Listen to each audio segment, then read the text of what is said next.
To those who might question the relevancy of the Commonwealth today, to them I say it is more relevant now than ever before.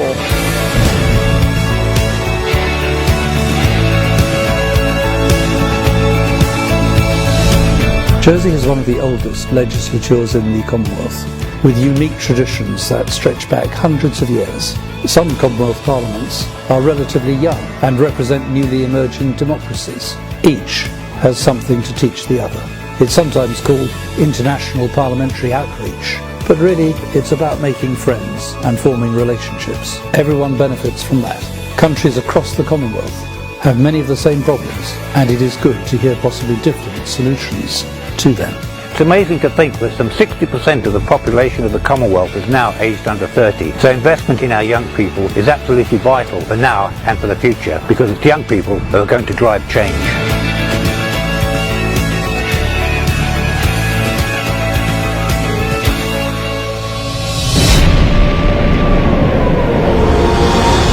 After the Second World War ended, the British Empire was gradually dismantled. Colonies and territories wanted to run their own affairs as independent countries.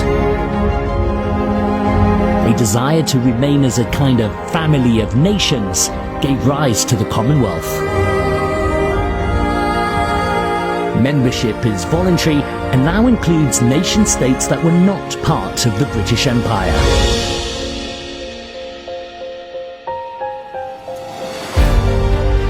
The Commonwealth Parliamentary Association, also known as the CPA, has been bringing together politicians since 1911, with a view to learning from one another, learning different cultures and sharing ideas on improving parliamentary democracy for everyone. The Jersey branch enthusiastically supports the development of inclusive, transparent, gender sensitised legislatures and pursuing just and honest government, the alleviation of poverty, international peace and order, equal rights, representation for citizens irrespective of gender, the separation of powers among the three branches of government, fundamental human rights, and the right to participate in free and democratic political processes.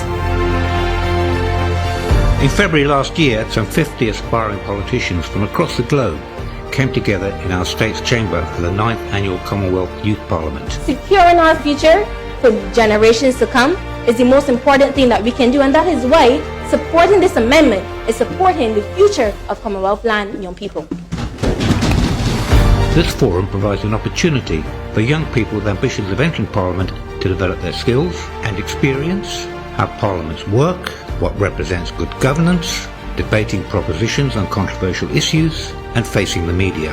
It's great for networking, making new friends who may last a lifetime, and learning from elected members, and particularly the younger members who acted as mentors. The main challenge facing my jurisdiction, New Zealand, is probably the rights and space for our Māori Indigenous people. The need for economic development and balancing that with the protection of our environment. Vast inequality, and we've got opportunity to fix that. Many delegates commented on how motivated they felt about going home and making a positive difference in shaping their own communities.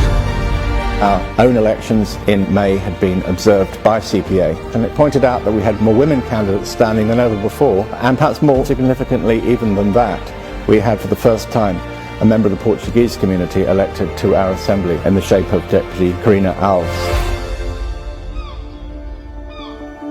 Becoming a politician is one of the few careers a person can take up with absolutely no experience for the job. After our last general election, the CPA invited experienced politicians to hold a conference here for newly elected members aimed at developing their confidence and skills. Among the speakers was the Right Honourable Lord Hazelhurst, an MP for over 40 years and a former Deputy Speaker of the House of Commons. One of the great things about the CPA is shown by the fact that Lord Hazelhurst was just as interested in learning all about Jersey and the State's Assembly as his listeners were in learning from him. The CWP, or Commonwealth Women Parliamentarians, is a branch of the CPA. It is comprised of female politicians from around the Commonwealth who come together to discuss issues pertaining to gender diversity and other issues affecting women around the world. In Jersey, we currently have 13 female politicians, which is one more than we had in the previous term. Part of the work of the CWP in Jersey is to promote local women in society to stand for election. The strength of the Commonwealth lies in its moral authority. A voluntary association made up of 53 independent and equal sovereign states, it is home to almost 1/3 of the world's population. That's 2.4 billion people. Its charter supports the merits of democracy, the rule of law, human rights, freedom of expression, gender equity, combating climate change and economic development with social justice. The Commonwealth has so far sent 140 election observer missions to around 40 countries. The Commonwealth has also been boosted by the Brexit vote as Britain looks for partnerships away from the European Union to the wider international community. The Commonwealth decries abuses of power, corruption, repression and the tyranny of authoritarian rule. Fascination with dictatorship, intolerance for democratic opposition, and contempt for traditional values of liberal democracy and the rule of law are now a global phenomenon. It's a defining challenge of our times and needs to be addressed by the Commonwealth and everyone in the Commonwealth.